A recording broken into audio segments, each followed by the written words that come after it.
ยิ้มแน่ยิ้มแน่ยิ้มแน่ทางหน้านี่ก็ได้ยิ้มแน่บักร้อย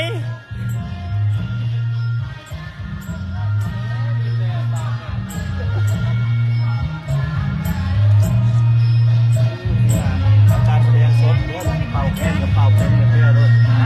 เอาการแสดงสดสีหลังเอาเป่ากระเป๋าแท้ๆเลยแล้วเขาเป่าเป็นนะ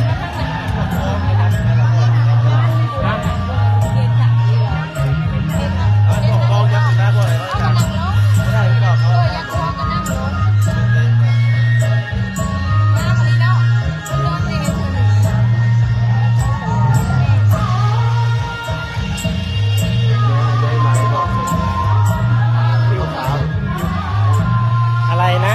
เอิ้นในเกาะขาวๆใจไอ้ที่เอิ้นไปหาสร้างตักที่อยู่ก็ได้ไปที่อ้นแน่ที่ไหนใจกอง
ยิ้มแน่ยิ้มหน่อยแม่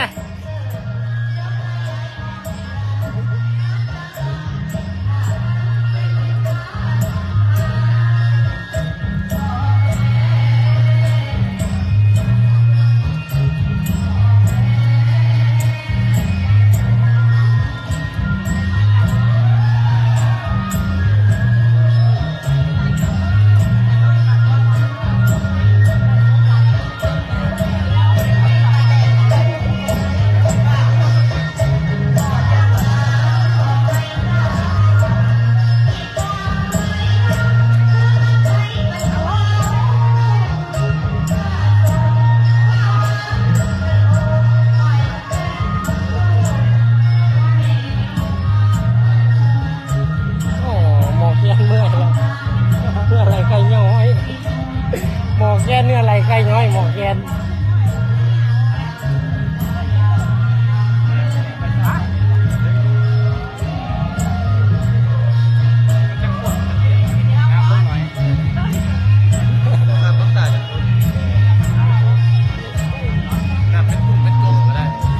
ยังอีกบทกลอนหนึ่ง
โคตรเท่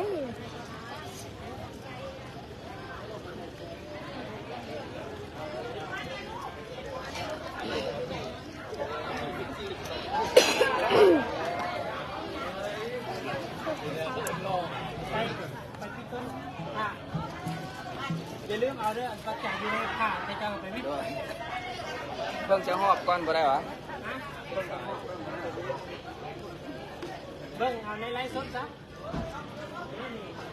รู้แล้วตีนั่นอย่าตีนุ๊กนักใด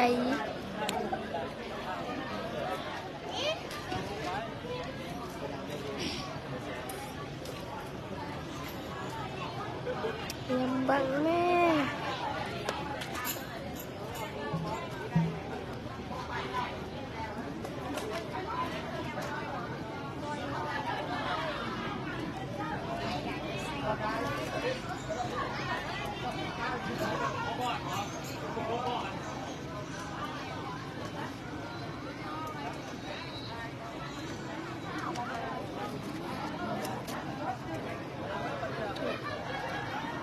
มีจักโก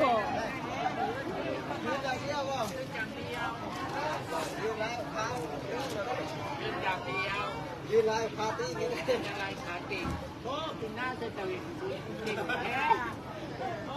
คุ้มเลยนะเขาคุ้มอยู่ จังหวะเข้ามาดิจังหวะเข้ามาดิ